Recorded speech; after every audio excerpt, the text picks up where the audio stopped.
भाई सभी को सुनील भैया जी का प्रणाम, सभी माताओं को, बहनों को और जो भी अपने भाई बंधु हैं, गुरुओं को, साधु संतों को, सभी को प्रणाम सुनील भैया का। तो जैसे कि आप सभी को पता ही है कि हमारा जो प्रोग्राम है वो जल्दी जल्दी नज़दीक आता जा रहा है, ठीक है। तो एक बार मैं सारी चीज़ें आपको बता देता हूँ कैसे क्या होना है। तो मेरी आपसे यही रिक्वेस्ट है, यही प्रार्थना है कि आप वीडियो को एक बार आप कंप्लीटली देखें, ठीक है, पूरी वीडियो को देखें। आधी अधूरी वीडियो देखोगे तो आपको पता नहीं चलेगा क्या बताया भैया ने, क्या नहीं बताया, ठीक है। तो हमारा जो प्रोसेस है वो स्टार्ट हो जाएगा 28 तारीख से, ठीक है।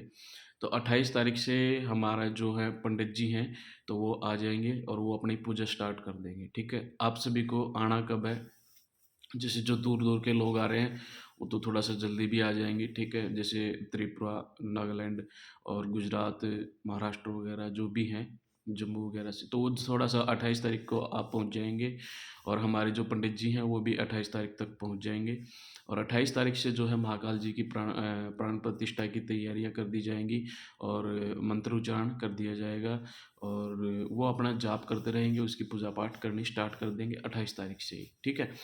और आप लोगों को पहुंचना कब है, जो नज़दीक के जो बंदे हैं उनको पहुंचना 29 तारीख को, ठीक है, यानी 29 जनवरी को पहुंचना है।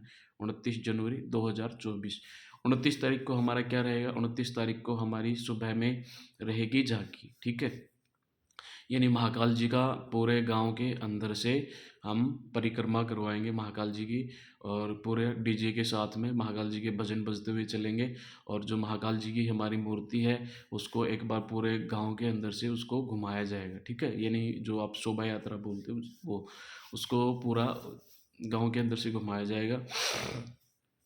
उसके बाद में फिर उसको यहाँ धाम पे लाया जाएगा। धाम पे लाने के बाद में सभी का हवन होगा, ठीक है। तो उसमें आप लोग सामग्री वगैरह लाइक लेके आ सकते हो, घी वगैरह लेके आ सकते हो अपनी सामग्री। तो उसमें वो सम्मिलित करके हम, ठीक है, तो उसका वो बना के पूरी हवन सामग्री घी वगैरह मिला के, तो हम फिर उसके बाद सभी का हवन करवाएंगे, ठीक है। और फिर उसके बाद में थोड़ा सा शाम होते ही हम बाबा बालकनाथ जी का भी भोग चढ़ाएंगे। उसके अंदर हमारा रोट का प्रसाद बनेगा। और उसके बाद जन्मदिन का जो केक है वो कटेगा, ठीक है। तो उसके अंदर मैं क्या करता हूँ, मेरा जन्मदिन मनता है और बाबा बालकनाथ जी का मैं साथ में ही मनाता हूँ, ठीक है। तो ये मत सोचना कि बाबा बालकनाथ जी का जन्मदिन तो उस दिन मनता है, बट मैं अपने अकॉर्डिंग, मेरे जैसे कि जो है मैं अपने साथ ही मनाता हूँ बाबा बालकनाथ जी का जन्मदिन, ठीक है। तो उसके बाद में हमारा शाम को ये मान के चलो जन्मदिन का जो केक है वो कटेगा 5 या 6 के बीच में, ठीक है। पाँच शाम को 5 से 6 के बीच में, क्योंकि शाम हो ही जाएगी, जैसे हम झांकी वगैरह निकालेंगे, फिर हवन करेंगे, फिर जन्मदिन का केक काटेंगे, ठीक है। तो सभी के साथ में मिलके ही मैं सोच रहा हूँ सबके साथ में मिलके काटेंगे।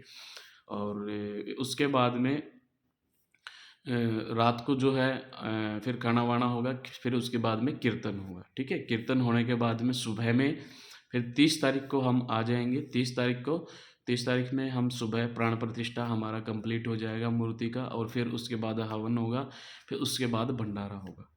आ गया समझ में कैसे क्या है। तो हमारा जो प्रोग्राम, मैनुअली जो प्रोग्राम है 29 और 30 का रहेगा, यानी 29 जनवरी और 30 जनवरी का रहेगा।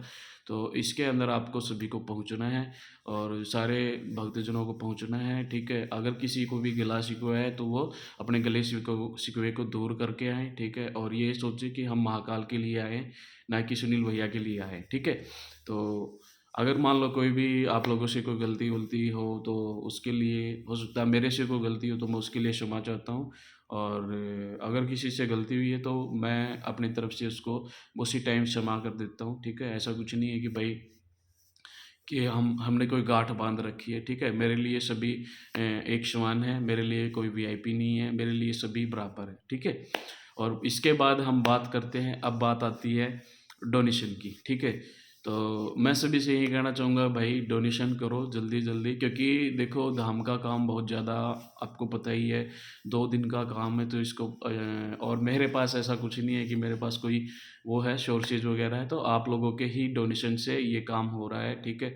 भंडारा जो भी है, मूर्ति वगैरह प्राण प्रतिष्ठा हो रही है। तो मेरा यही कहना है, कम से कम आप 21-21 हज़ार रुपये की तो डोनेशन दक्षिणा जो भी है धाम के अंदर दें, ठीक है? तो देखता हूँ मैं कितने लोग